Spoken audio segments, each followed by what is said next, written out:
Hola.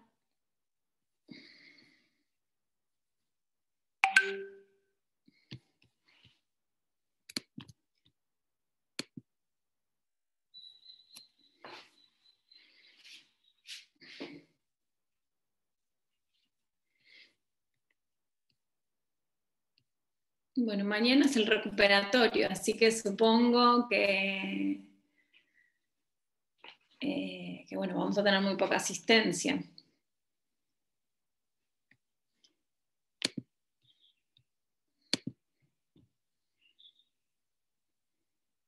Esperamos un poquito más, si quieren, a ver si se conecta alguien más.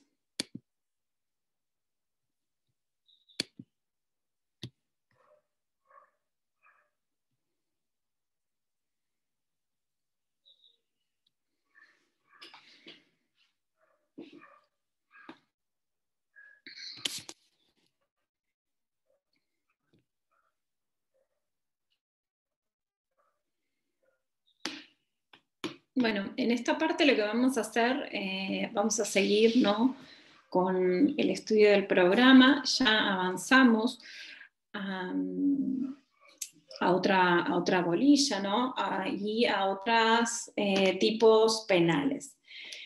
Vamos a ver los delitos contra la administración pública. Esto va a ser la bolilla 21.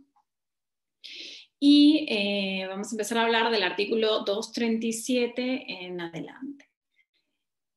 Si quieren esperamos un ratito más y quieren ir pasándome la asistencia, así que si quieren ir anotándose con el nombre y el apellido está bien.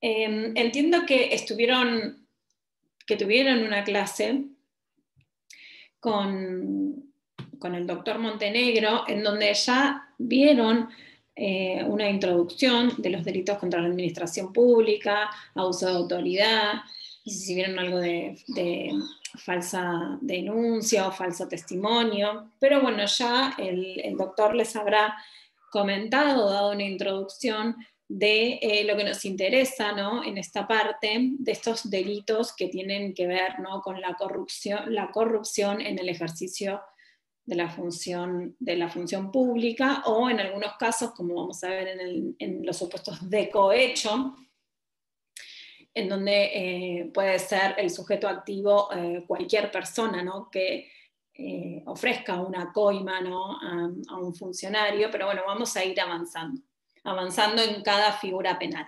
Lo que tenemos que tener en cuenta en toda esta unidad, que los bienes jurídicos por ahí van a ir modificándose, van a ir cambiando, entonces siempre vamos a ir reviendo, ¿no?, cuál es el bien jurídico que se encuentra protegido en cada uno de los tipos penales.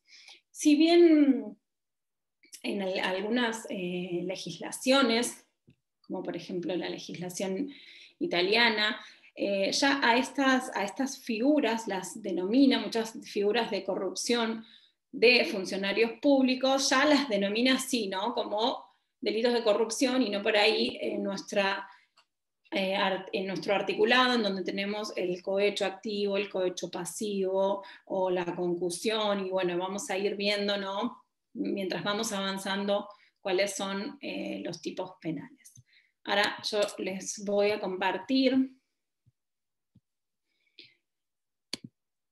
Acá estamos. Mañana es el recuperatorio. Algunos de los que están tiene que rendir. No. Bien.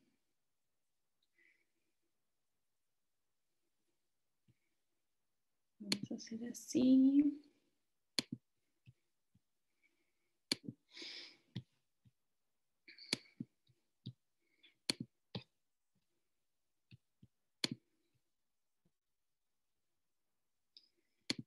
Muy bien.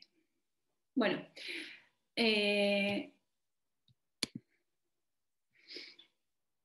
Bien, ¿ahí ven la pantalla? ¿Se ve bien? Sí, se ve bien. Perfecto.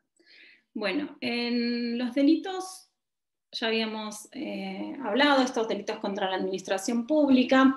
los tenemos contemplados en el Código Penal, ¿no? Y vamos a hablar, en primer lugar, de, esto ya se los había adelantado el doctor Montenegro, qué es lo que tenemos que tener en cuenta para introducirnos, ¿no?, en estas figuras penales. En primer lugar, bueno, les hago esta referencia a lo que sería el preámbulo de la Convención Interamericana de la Corrupción, que justamente lo que analiza es en la primera parte, ¿no?, de ese instrumento internacional, es que cualquier acto de corrupción, ¿no?, lo que hace es deslegitima las instituciones públicas, porque justamente lo que hace es afectar la democracia representativa, y la función principal justamente de este instrumento es combatir cualquier forma de corrupción en el ejercicio de la función pública. Por otro lado, también lo que tenemos es nuestro artículo 36 de la Constitución Nacional, que justamente también habla, ¿no?, de este atentado contra el sistema democrático y que genera, que se ve afectado, ¿no?, por un delito grave, doloso, contra el Estado, cuando el funcionario público lo que hace es obtener un beneficio, un enriquecimiento, de acuerdo, ¿no?, a las funciones, este artículo 36 de la Constitución Nacional. También les dejo esta referencia del artículo 1 de la Ley de Ética en el Ejercicio de la Función Pública, y que justamente lo que habla cuando nos hace referencia, ¿no?, a la función pública, es que, en primer lugar, define lo que sería, lo que debe entenderse por función pública, como toda actividad, ya sea temporal, permanente, remunerada u honoraria, que se realiza, ¿no?, que realiza una persona en nombre del Estado o a servicio del Estado, en cualquiera de sus entidades, ¿no?, y en cualquiera de sus niveles jerárquicos. O sea, no solamente abarca lo que sería la función administrativa de gobierno, sino también lo que sería el poder legislativo, el poder judicial, hablando siempre de todas la función administrativa y específica de cada una de ellas. Y por otro lado, bueno, volvemos a mencionar, ¿no?, el artículo 77 del Código Penal, que, bueno, ahí ya me va a dar lo que es la definición de funcionario público. Las conductas, o sea, las que están tipificadas en este título, son, o sea, lo que se afecta, ¿no?, ser normal, ordenado y legal desenvolvimiento de las funciones públicas en cualquiera de sus tres poderes. Y que lo que hace es afectar también, ¿no?, el decoro y el prestigio de la administración pública. Eso sería una breve introducción, lo que tenemos que tener en cuenta a la hora, ¿no?, de analizar esta normativa. Bien, empezamos con el artículo 237 del Código Penal, que habla del atentado a la autoridad. Y bueno, no sé si alguien quiere leer el artículo. Si alguien se anima.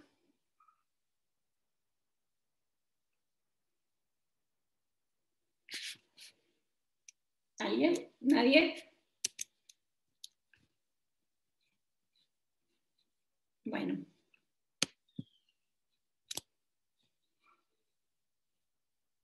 Bien, el artículo 237 establece una pena de 1 mes a 1 año al que empleare intimidación o fuerza contra un funcionario público o contra la persona que le preste asistencia a requerimiento de aquel, o en virtud de algún deber legal para exigirle la ejecución u omisión de un acto funcional. ¿Cuál es el bien jurídico protegido en esta normativa? En el atentado contra la autoridad, lo que tenemos que tener en cuenta es que lo que se está afectando en verdad es el normal desenvolvimiento de la administración pública y que se ve de alguna forma afectado porque estaríamos conculcando, ¿no?, la libertad del funcionario público al momento de ejecutar sus decisiones. Entonces, el bien jurídico que se encuentra protegido es la libertad de determinación del funcionario público. ¿Cómo vamos a analizar la estructura?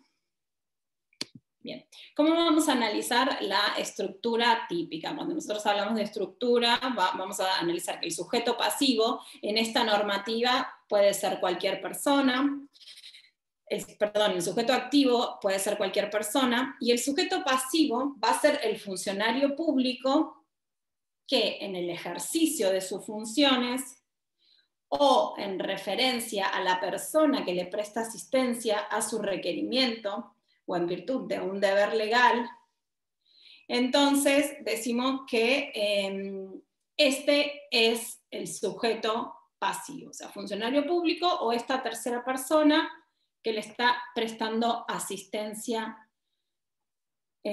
por su requerimiento o porque tiene un deber legal justamente de asistir en ese momento, que no está revestido por la condición de funcionario público, sino que la norma lo que hace es lo equipara de alguna forma a este sujeto cuando lo indica en virtud de un deber legal. La acción típica, como vemos, es justamente emplear intimidación o fuerza contra el funcionario público o contra esta tercera persona. Entonces, nosotros decimos que en el atentado, como lo que es el bien jurídico protegido es la libertad de determinación del sujeto, del funcionario público, en el atentado contra la autoridad es posible hasta que el sujeto pasivo ponga en ejecución su decisión de realizar u omitir un acto relativo a su función. Porque si ya comienza a ejecutarlo, entonces ya no estaríamos hablando de atentado, sino estaríamos hablando de resistencia, de la figura de resistencia que ahora la vamos a ver. Esto es un límite temporal que estableció un fallo que ahora vamos a analizar, que es el fallo Palienco, y que da una diferencia, que determina una diferencia cronológica en cuanto a el momento en donde se puede diferenciar el atentado de la resistencia. En el atentado lo que tenemos que tener en cuenta es la libertad de determinación del sujeto. Entonces, el atentado a la autoridad es menester que el acto funcional no haya iniciado. En esta figura el acto funcional no inició, porque si ya se encuentra iniciado o en ejecución, estaríamos ante el delito de resistencia. Vemos que la norma emplea la palabra intimidación o fuerza. Bueno, por intimidación lo que vamos a tener que tener en cuenta es cualquier coerción o que puede ser de carácter psíquico y que sea idónea justamente para influir, ¿no?, en la voluntad del sujeto pasivo. Y por fuerza vamos a hablar de cualquier fuerza o energía física que pueda influir en la libertad de determinación del sujeto pasivo. Pero lo que tenemos que tener en cuenta cuando hablamos de fuerza y de esta energía física es que no tiene que existir una agresión física sobre el sujeto pasivo, porque si no, esta figura, que es la figura simple del atentado a la autoridad, se va a ver desplazada por la figura agravada, que ahora la vamos a ver, que es la del artículo 238, inciso cuarto, sí, el inciso cuarto, que es poner manos sobre el funcionario público. Entonces, para aclarar algunas cuestiones respecto a qué es lo que tenemos que entender por fuerza, Dona lo que hace es establece algunos ejemplos, ¿no?, en cuanto a lo que entendemos por fuerza. Y dice que sea cualquier utilización de, ya sea, por ejemplo, un medio mecánico, un medio eléctrico, un medio químico, o también dice el uso de un animal justamente para influenciar sobre la libre determinación del sujeto. Esta fuerza o intimidación es utilizada en este sentido, ¿no?, para influenciar en esto que les definí, ¿no?, del bien jurídico. Bien.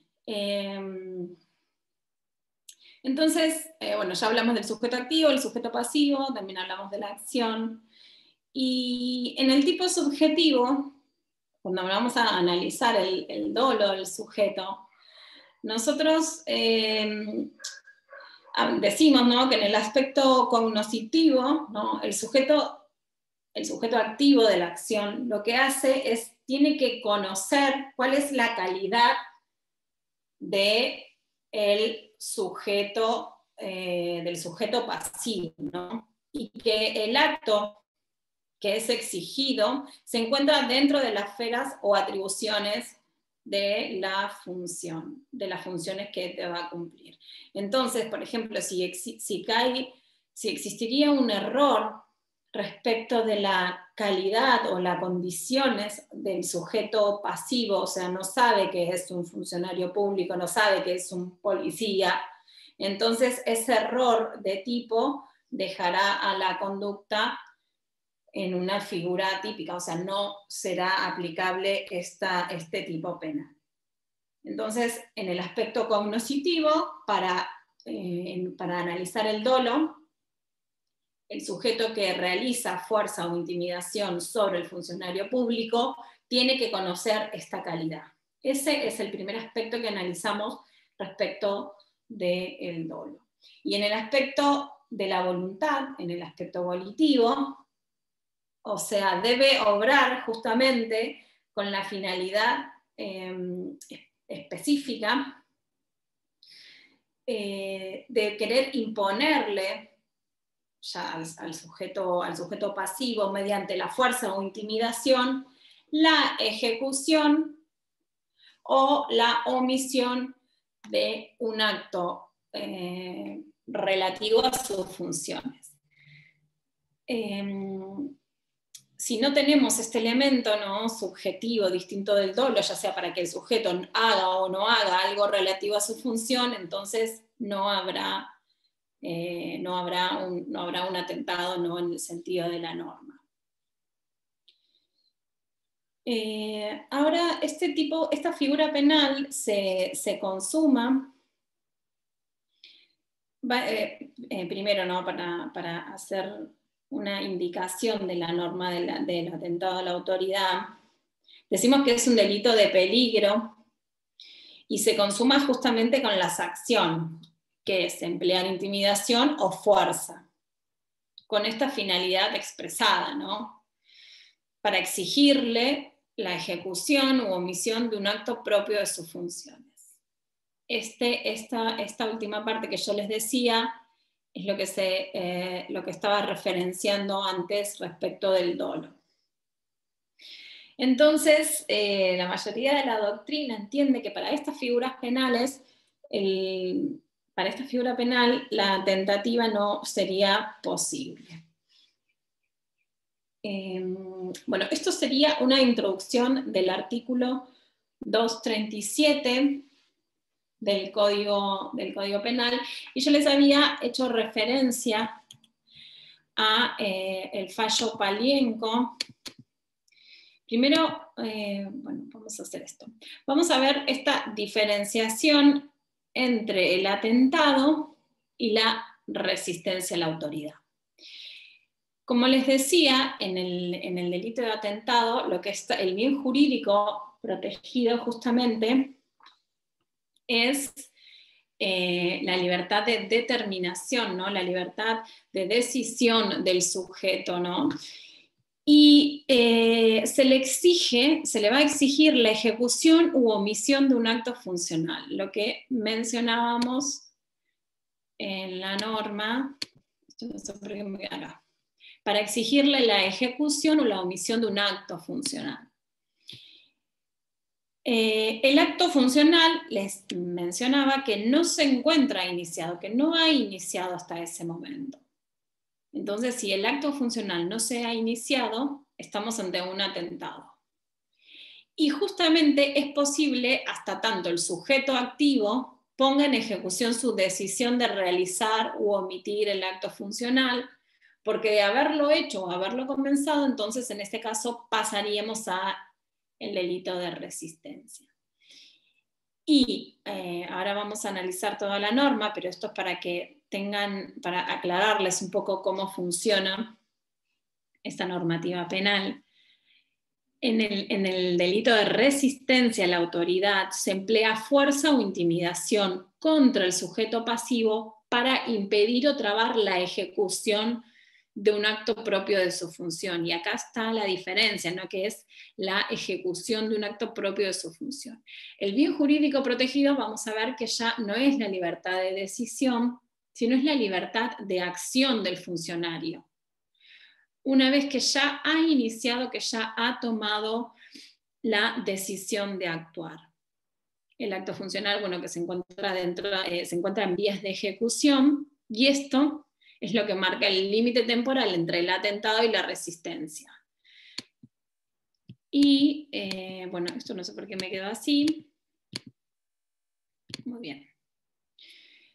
Esto que les estaba explicando viene a relación a lo que sería este fallo Palienco, muy conocido, que es del año 1947, de la Cámara Nacional en lo Penal y Correccional de Capital Federal, en donde se hace esta diferenciación de lo que sería la resistencia y el atentado a la autoridad. Entonces, lo que a grandes rasgos lo que se determina es que en el atentado, en el 237, los medios de intimidación o fuerza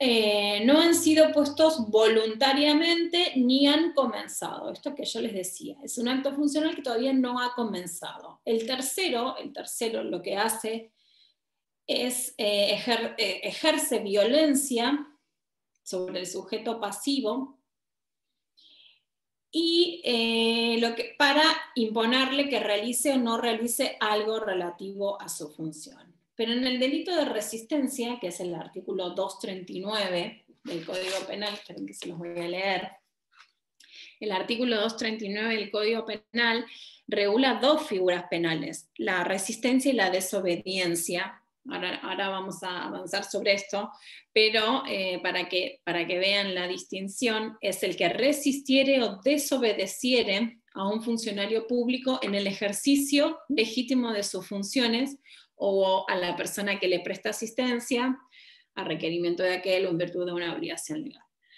Entonces, está resistiendo o desobedeciendo a un funcionario público en el ejercicio legítimo de sus funciones. Ya se encuentra realizando o ejecutando un acto funcional.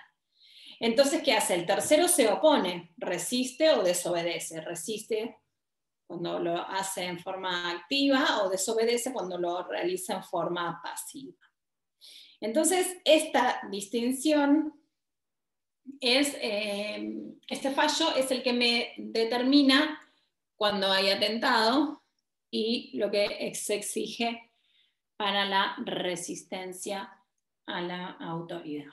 Se los dejo aquí resumidamente para que lo vean, pero bueno, es esto que veníamos hablando. Esto no sé por qué me quedó así. Bien. Les decía que el 237 era la figura la figura básica, ¿no? Y en el 238, porque nos parece difícil, o no sé si alguno quiere comentar o tiene alguna inquietud respecto de cuál sería el ejemplo específico, ¿no? Para indicar cuando estamos ante un atentado. En muchos casos vamos a ver que la figura por ahí siempre se va a ver agravada. ¿Por qué? La figura agravada del 238 establece prisión y no, o sea, aumenta la escala penal de 6 meses a 2 años, y vemos cuando el hecho se cometiere a mano armada. Recuerden que las acciones típicas es ejercer intimidación o violencia. Bueno, si en esa intimidación o violencia para que el funcionario público no realice algo relativo a su función se utiliza un arma de fuego, entonces ya vamos a la figura agravada por aplicación. Porque justamente en el inciso primero se agrava la conducta por el mayor poder intimidante, ¿no? Que es emplear un arma de fuego, un arma de fuego, y las menores posibilidades de defensa o el mayor peligro que se va a ver afectado, que se ve afectado, ¿no? La víctima. Entonces, fíjense como yo les decía arma, ¿no? Y la norma dice arma, yo les decía arma de fuego. Pero en este sentido, como dice a mano armada, nuevamente, y volviendo a las figuras del abuso de arma, cuando analizamos los tipos de arma propia o arma impropia. Entonces, acá dice a mano armada, ¿no? Entonces podríamos emplear el concepto, ¿no? De arma propia o impropia, y bueno, posiblemente para acotar una interpretación que sea que perjudique, ¿no? A la parte investigada o a la persona que está siendo acusada de esta figura. Entonces, bueno, vamos a tener que determinar cuál es el concepto de arma que está utilizando la norma, ¿no? Porque, por ejemplo, podría ser un arma de fuego en el sentido impropio que no la utilice, ¿no? Porque si utilizaría el arma, entonces ya tendríamos un concurso de delitos, y volvemos al artículo 104 del Código Penal en el delito de abuso de armas, y bueno, ya tendríamos un concurso, ¿no? Ideal si utiliza el arma, dispara el arma contra una persona. ¿Recuerdan esa norma que habíamos visto? Entonces, esa sería la figura grabada en el inciso primero de si lo cometiere a mano armada.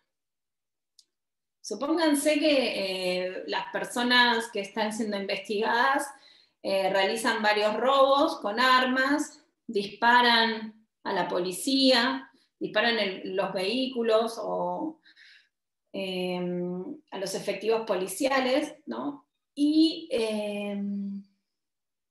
entonces, en ese caso sí, sería un supuesto, ¿no? del concurso de un robo, ¿no? Concurso de un robo y de un atentado a la autoridad agravado justamente por el uso de arma. O sea, como a modo de ejemplo, ¿no? Para recordar el artículo. El artículo 104. Bien, vamos a analizar el inciso segundo.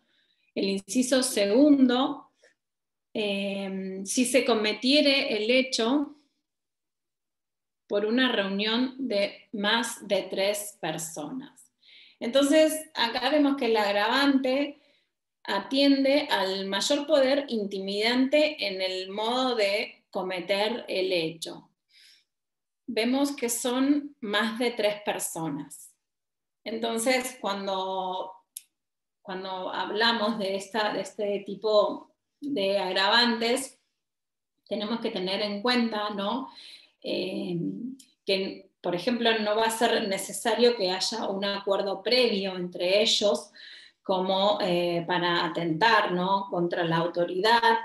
Y tenemos que tener también presente que si bien no hay un acuerdo previo, pero justamente el objetivo es que obran con un objetivo común de atentar, o sea, de atentar contra la autoridad, o sea, para que no realice algo relativo a su función o para que omita. Volvemos a la figura básica para completar el análisis de este tipo penal. En el inciso tercero, vemos que también agrava la conducta si el culpable fuera un funcionario público. Bueno, justamente en este caso, al funcionario público se le da una exigencia mucho mayor, ¿no?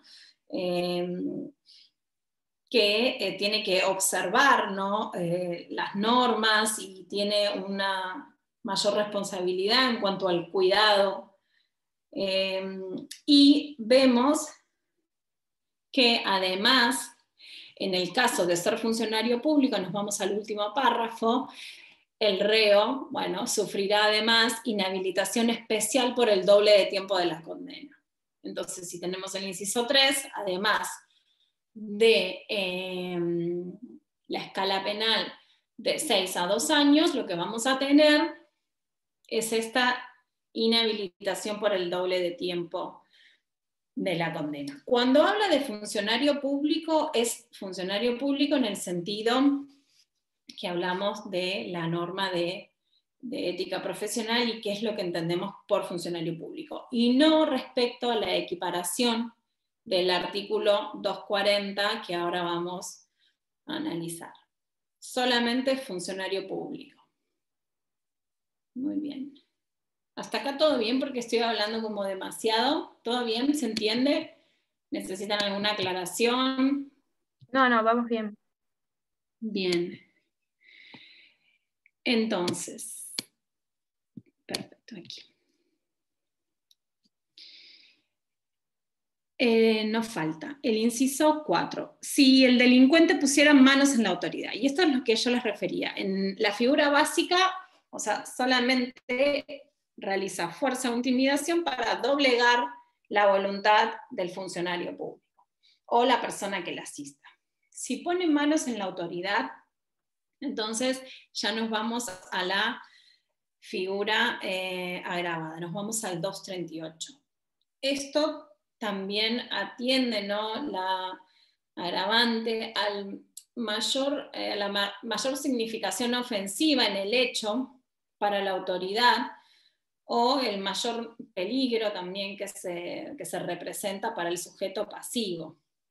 O sea, poner manos en la autoridad es ejecutar cualquier acto de fuerza sobre la persona, ya sea, no sé, aplicarle golpes, empujones, sujetándolo y demás. Parece como que hubiese una confusión en cuanto a la fuerza que utiliza el 237 y en esto, porque poner manos y ejercer fuerza generalmente se van a ir de la mano, por eso Donna da estos ejemplos en cuanto a qué se entendería por fuerza, y no solamente la fuerza física, no de poner manos sobre el cuerpo de otro. Bien, esto es figura agravada. Bien. Mientras yo iba haciendo esto tenía que ir tocando el enter. Muy bien, continuamos. El artículo 238 bis. Acá tenemos una ley, que es la ley 26.394 del año 2008, que mediante esta ley lo que hace, se deroga el Código de Justicia Militar, Y se introducen algunos delitos que estaban contenidos en este Código de Justicia Militar, se introducen al código en la parte especial. Estaban previstos en aquel régimen, tenían una regulación específica dentro de lo que sería la justicia militar. Esto se dejó en el 2008, dejó de funcionar, y todos estos tipos penales cometidos por militares pasan a el Código Penal. Todos los artículos que vamos a ver, el 238 bis, el 238 ter, y todos los que son bis y ter, generalmente en esta parte, son derogados de aquel Código de Justicia Militar. Entonces, el bien jurídico protegido acá son principalmente bienes jurídicos militares, aunque también se ven afectados otros bienes jurídicos, como por ejemplo puede ser la vida, o la integridad física de las personas y demás. La libertad también. Pero bueno, específicamente son figuras penales, que tienen que ver con bienes jurídicos militares. Entonces, ¿qué tenemos que tener en cuenta? Que todos aquellos delitos que estaban contenidos como en el código, como actos de indisciplina militar o vías de hecho, por ejemplo, y que constituían una falta grave dentro de una acción militar, entonces son aquellos que ingresan en esta normativa. Pero vamos a ver que se relacionan o se equiparan a los tipos penales que nosotros venimos analizando. En el 238 bis, fíjense que es el militar que pusiere manos en el superior sin lesionarlo o causándole lesiones leves, será penado con prisión de 1 a 3 años. Si el hecho fuera, ¿no?, se produjera frente al enemigo o con la tropa armada, o con la tropa armada con armas, o si se cometiere en un número de 6 o más, el máximo de la pena se eleva. Entonces, para analizar en el aspecto dentro de la estructura típica, vemos que en el tipo objetivo el sujeto activo va a ser un militar. Y volvemos al análisis del artículo 77, donde me define qué es militar. Al momento del hecho, tiene que ser un militar. Esto es un delito de delictia propia.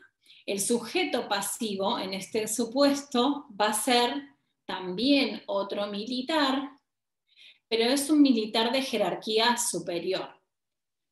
La acción es poner manos sobre el superior, y esto sí, en este caso sí debe entenderse, al igual que la figura grabada que veíamos recién, como contacto físico directo entre el autor y el sujeto pasivo, por medio del cual, bueno, se ejerza fuerza sobre este último. Ejemplo, empujarlo, golpearlo, pero es necesario que exista un contacto físico y directo.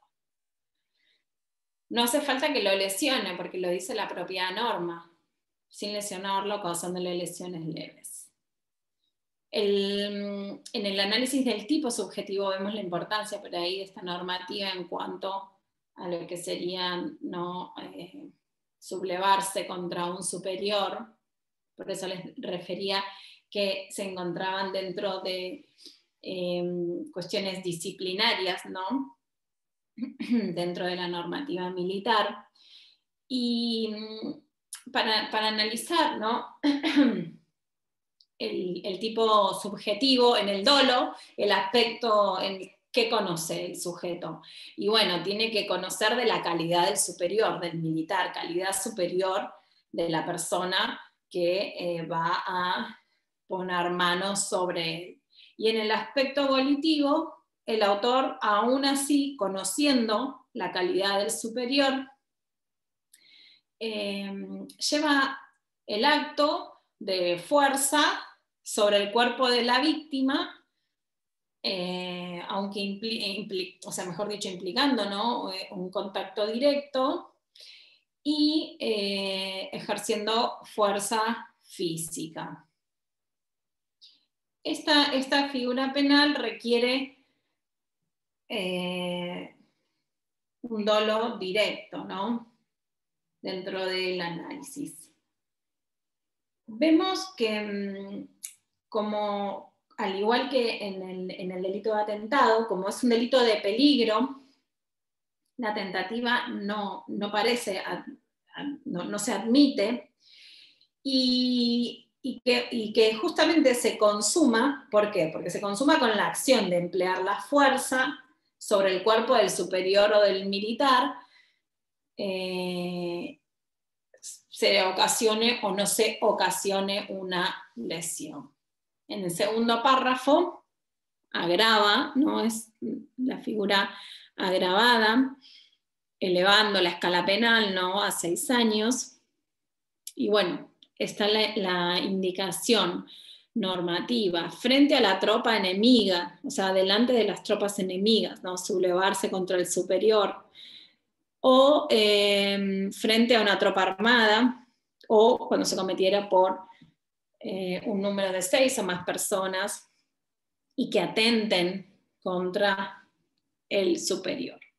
Vamos a ver que tenemos 238 ter, que nos habla del delito de resistencia y desobediencia militar. Como yo les decía que el 239 me había adelantado antes, el 239, lo que en una misma norma penal nosotros tenemos dos figuras penales, que es el delito de resistencia o desobediencia a la autoridad. Primero vamos a analizar la resistencia y la desobediencia militar, porque bueno, ya lo tenemos acá si seguimos el articulado. Y nos va a ser más fácil después interpretar nuestra normativa del 239. Para los delitos militares, ¿no? Resistencia o desobediencia, pena de 5 a 1 año, el que resistiera o desobedeciere a la orden de un servicio legalmente impartido por un superior y en especiales circunstancias, ¿no? Frente al enemigo o frente a una situación de peligro inminente, que puede ser un naufragio, incendio u otras catástrofes, ¿no? Entonces, el tipo penal, la figura penal de la resistencia es cuando la orden proviene, por ejemplo, de una patrulla o de una consigna en una zona de conflicto armado u órdenes o en operaciones, de catástrofes. Entonces está resistiendo en estas indicaciones. ¿Y cuál es el bien jurídico protegido dentro de toda esta normativa? Que hablamos de la justicia militar, del ámbito militar, ¿no? Y el bien jurídico es desobedecer o resistir a una orden de servicio que ha sido legalmente impartida, como vemos acá, por el superior. Es un acto de indisciplina, ¿no? Y que además pone en riesgo y afecta a la seguridad pública, como también puede afectar a la seguridad nacional, o como también puede afectar el poder defensivo, ¿no? Del Estado Nacional, ya que, por ejemplo, eventualmente de resistir o desobedecer a una orden, ¿no? De un superior, puede hacer, ¿cómo se llama? Menguar o debilitar las fuerzas nacionales para el desarrollo de un conflicto armado, ¿no? Entonces, fíjense la importancia, ¿no? Esto de resistir o desobedecer a una orden de servicio. Bien, vamos a brevemente la resistencia. El sujeto activo en el delito de resistencia militar, el sujeto activo tiene que ser un militar, ¿no? A quien se le haya impartido una orden de servicio y que deba acatarla. Y el sujeto pasivo es calificado, porque es el militar superior respecto del autor, y quien ha impartido una orden legalmente como una orden de servicio. La acción, en este caso, bueno, es resistir a esta orden de servicio y que en verdad ha sido legalmente impartida. ¿Y qué entendemos por orden? Bueno, orden es todo mandato, orden de servicio legalmente impartida, ¿no? Orden es todo mandato que debe ser cumplido y que esté dada a un destinatario, ya sea en forma verbal, en forma escrita, o que se transmite mediante cualquier tipo de información, y que sea justamente un mandato que se deba efectuar. Eso sería la resistencia. La desobediencia, desobedecer es negarse a cumplir una orden por parte de la autoridad. O sea, se niega a cumplirla. Pero resiste, fíjense la diferencia entre la desobediencia y la resistencia, pero resiste quien lucha contra ella, por cualquier medio. Puede ser empleando intimidación o fuerza, sí. Para que esta no se cumpla, o sea, para que no cumplirla. La resistencia sería como una desobediencia activa. En una, resiste activamente, y en la desobediencia solamente se niega a cumplirla.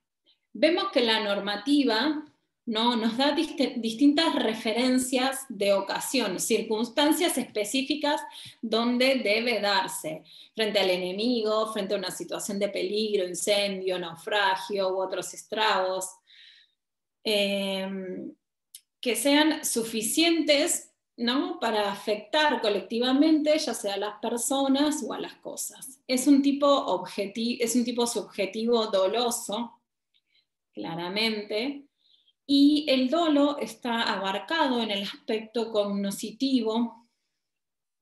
¿Por qué? Por el conocimiento justamente de la orden de servicio legalmente impartida, y que aún así, conociéndola y teniendo que cumplirla, obstaculiza o impide su ejecución mediante resistencia o mediante una desobediencia. Puede emplear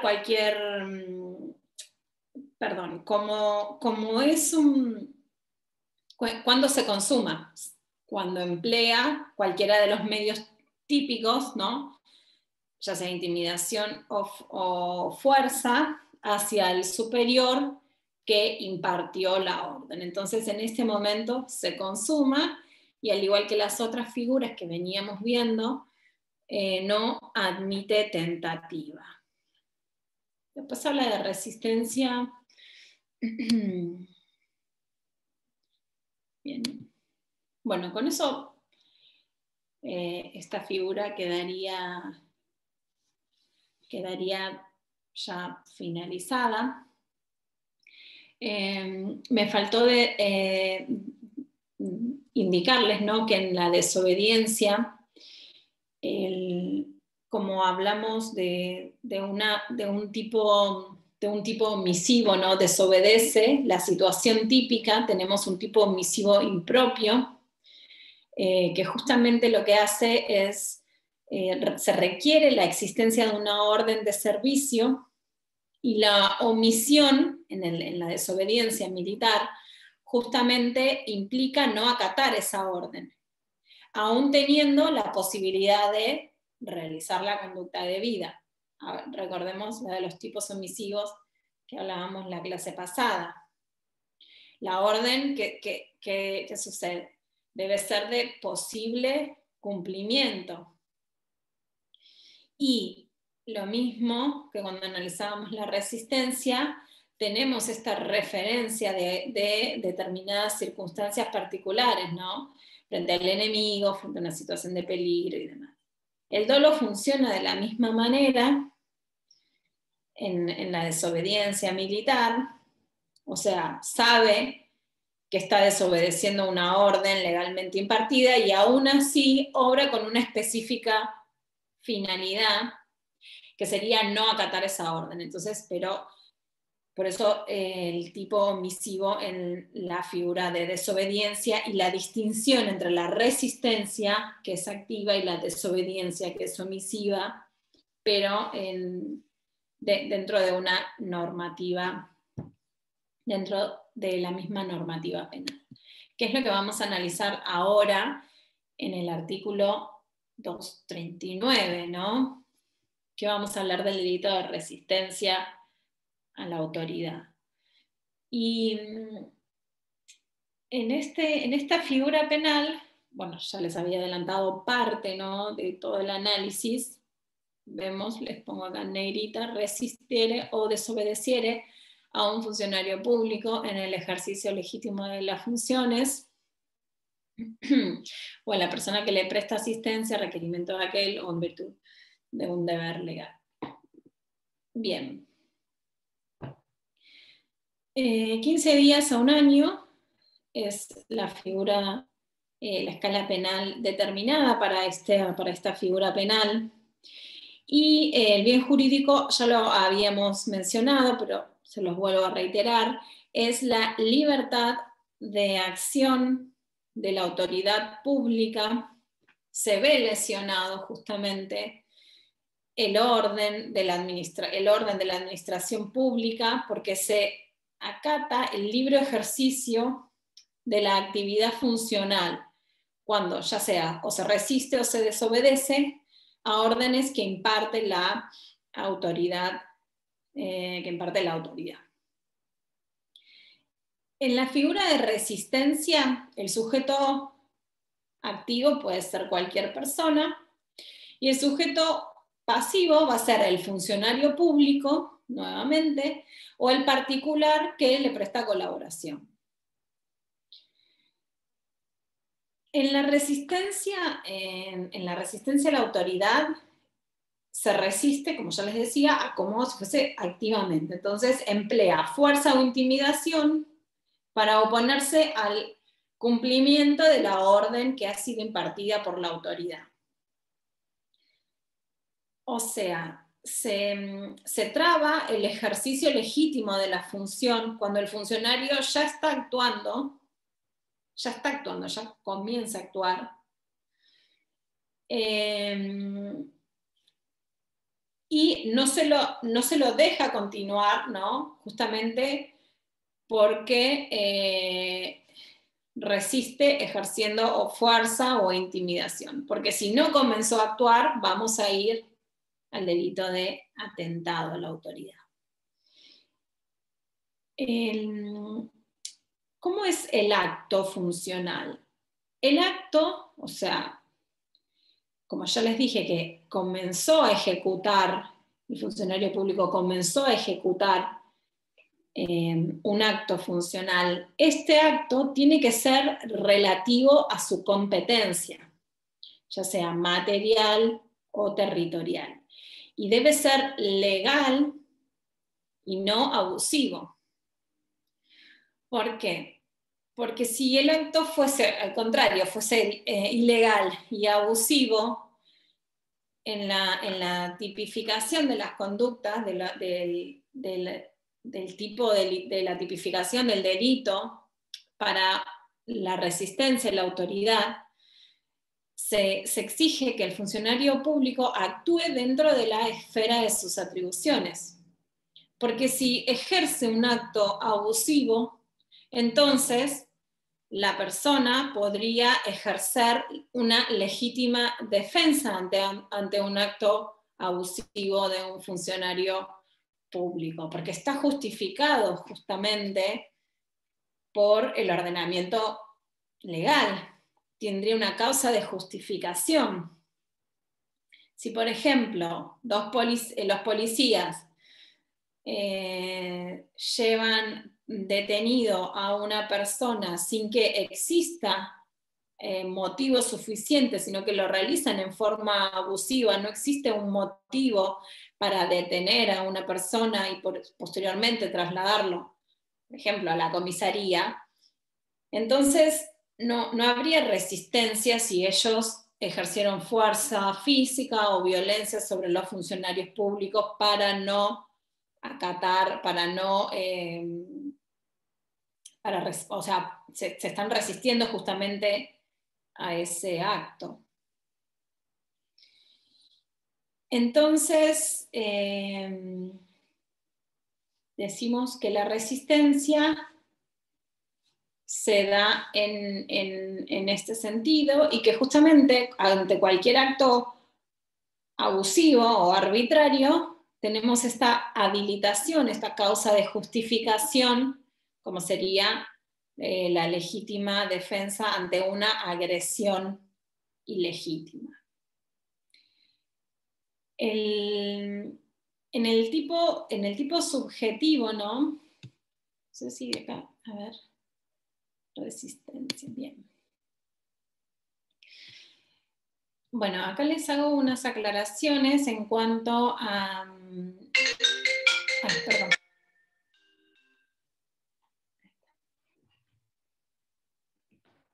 Acá les hago unas aclaraciones en cuanto a una diferenciación de lo que sería la resistencia y la desobediencia. Como, bueno, se los venía explicando anteriormente cuando vimos la figura de resistencia y desobediencia militar. En la resistencia se emplea fuerza o intimidación para oponerse al cumplimiento de una orden impartida por la autoridad. El acto debe ser, bueno, competencia material y territorial por parte del sujeto, del funcionario público, del sujeto pasivo, y además debe ser legal y no abusivo, haciendo referencia a estas habilitaciones, ¿no?, del sistema normativo en cuanto a alguna causa de justificación. Y en la desobediencia, la doctrina y la jurisprudencia ha entendido que entre la resistencia y la desobediencia es de unir menor a un mayor, pues desobedece quien se niega a cumplir la orden impartida por la autoridad y resiste quien lucha contra ella. Bien, sería como una desobediencia activa, que bueno, eso se los mencioné cuando hablábamos, ¿no?, del Código de Justicia Militar. Bien, tipo doloso, en tipo subjetivo, delito doloso, en el aspecto cognoscitivo, el autor, ¿qué debe saber? Debe saber que resiste a un acto legítimo de la autoridad pública. Y en el aspecto volitivo, debe obrar justamente con la finalidad de impedir o de obstaculizar la ejecución de ese acto funcional.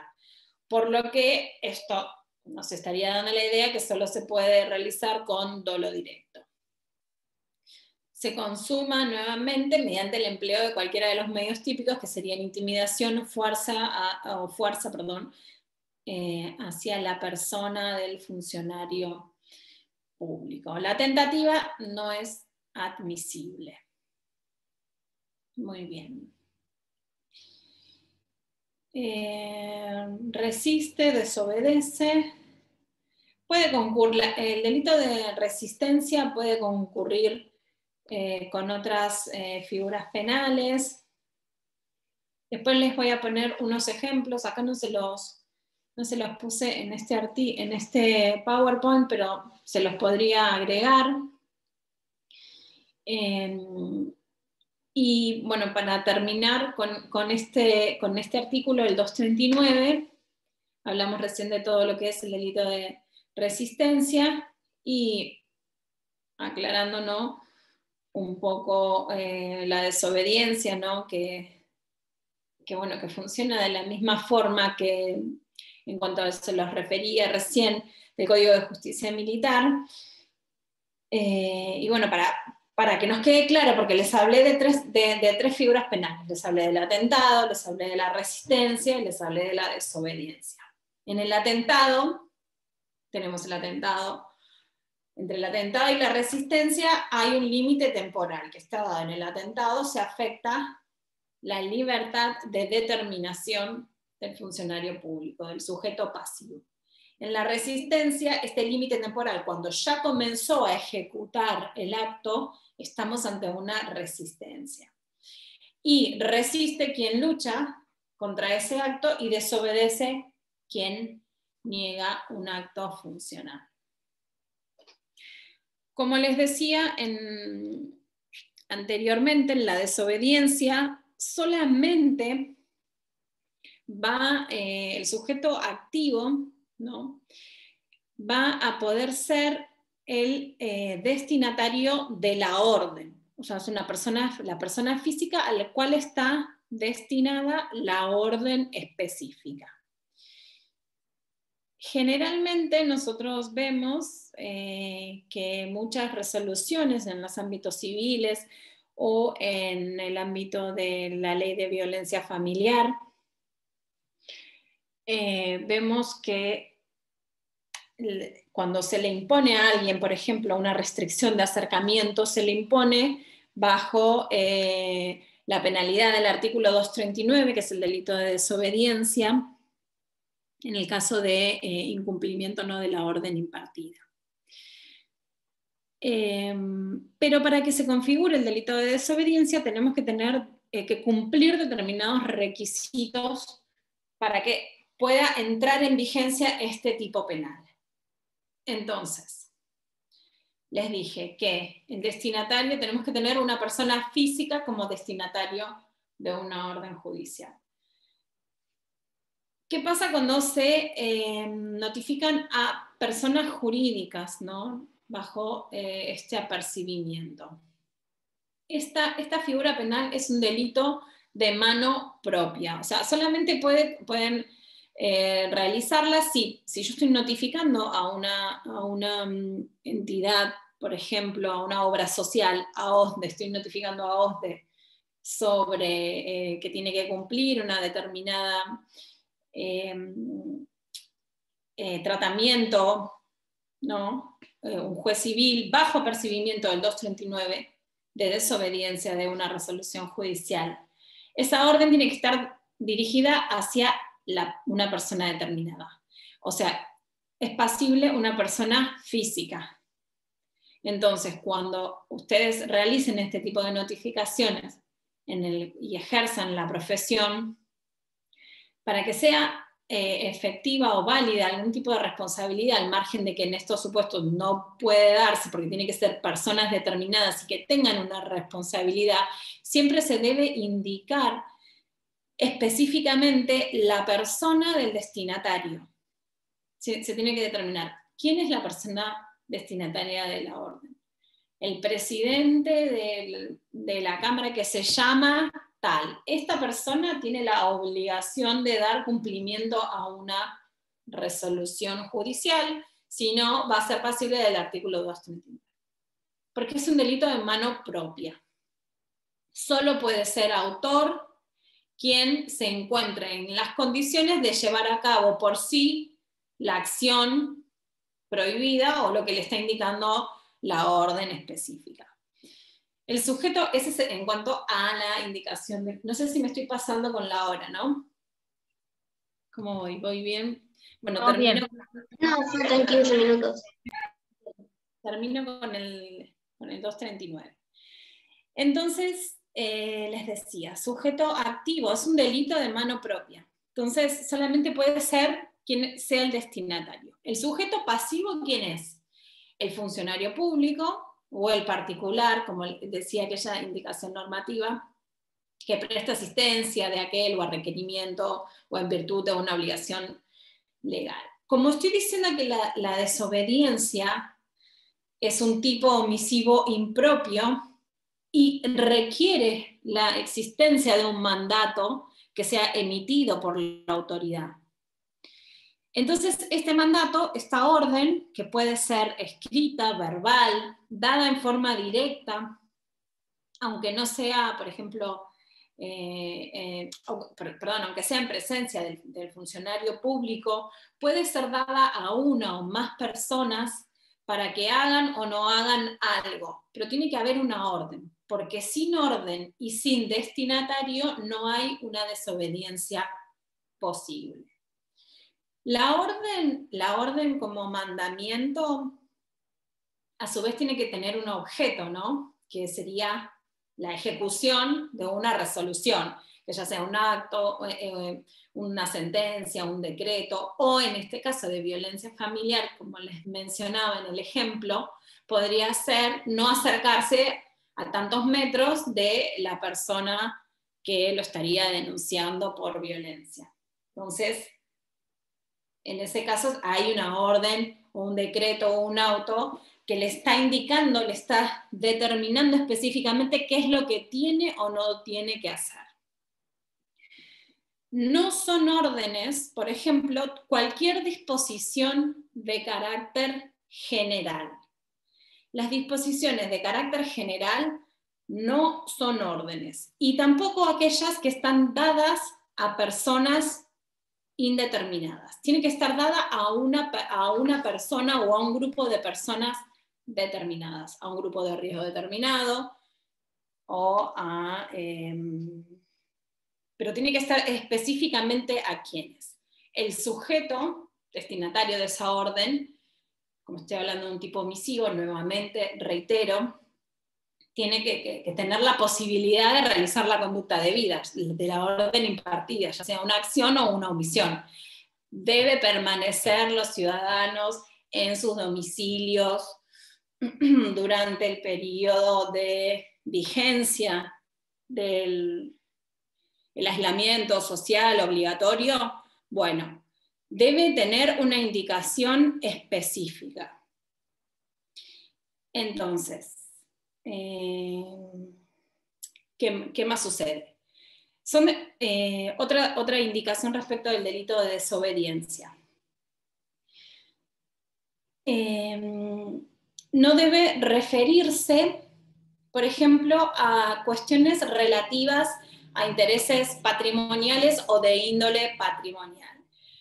Porque, por ejemplo, cualquier incumplimiento de una relación, por ejemplo, cualquier incumplimiento de pago determinaría una desobediencia, y esto no es así. Si es de índole patrimonial, no configura una desobediencia, porque además, recordemos que el derecho penal funciona como última ratio, y si hay persecuciones administrativas para los morosos, pónganse, o que puedan ser perseguidas en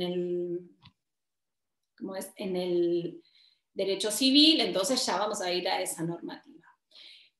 Como sucede en el supuesto de las astreintes, cuando el incumplimiento de una resolución civil y demás ya regula la aplicación de astreintes, el derecho penal no tiene nada que hacer ni decir en cuanto a la desobedecer una orden que ya está determinada dentro del propio ordenamiento que regula las relaciones personales civiles, supónganse.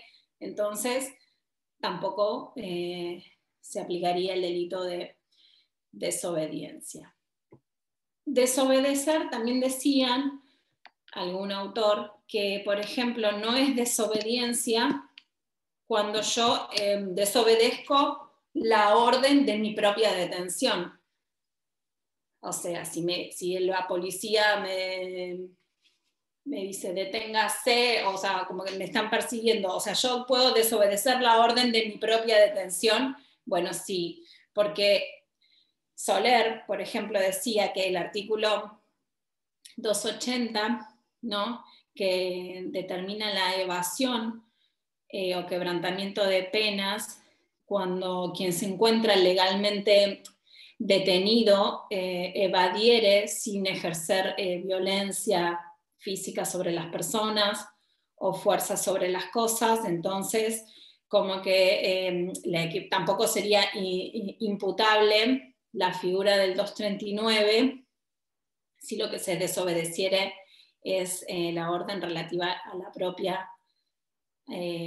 propia detención, ¿no? Bueno, esto es en grandes rasgos cómo se determina, ¿no?, la figura del delito de desobediencia. Creo que acá ya seguía con otro artículo. Bien. Para finalizar, tipo subjetivo. Hablamos de la desobediencia como un delito doloso. El sujeto activo sabe y conoce de la orden, tiene que saber y conocer de la orden que ha sido legítimamente impartida por la autoridad pública, y en el aspecto volitivo debe obrar con esta finalidad de no acatar esa orden. La tentativa no es admisible, y bueno, con eso ya estaríamos terminando el delito de resistencia y de desobediencia en cuanto a estas indicaciones, ¿no?, que les referí. El 240, hablamos de equipara. Para los efectos de los artículos precedentes, se reputarán funcionarios públicos al particular que tratare de aprender o hubiera aprendido a un delincuente, bueno, delincuente en delito flagrante. La palabra delincuente ya es una acepción que no tendría que utilizarse, pero bueno, la normativa está legislada de esta forma.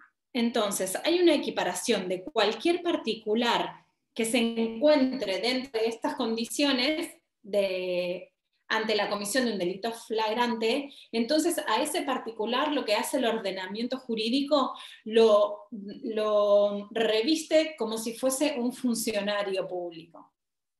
Entonces, esta equiparación solamente se da en este supuesto, delito flagrante. Y para ver lo que es delito flagrante, tenemos que ir al Código de Procedimiento, por ejemplo, de la provincia de Buenos Aires, que es el que van a aplicar a ustedes, el artículo 154, o al Código Procesal Penal de Nación, que no sé si lo habrán, creo que lo modificaron, pero es el 200 y pico. ¿Y cuándo hay un delito flagrante? Cuando el autor, al momento de cometer el hecho, es sorprendido, o ya sea al momento de cometer el hecho, inmediatamente después, o mientras es perseguido ya sea por las fuerzas públicas, por el ofendido o por otros particulares, o también cuando tiene objetos o presenta rasgos que hagan presumir vehementemente, ¿no?, que acaba de participar en un delito. Entonces, cualquier persona que se encuentra dentro de esta indicación delito flagrante, el sistema lo reviste, el derecho lo reviste como si fuese un funcionario público.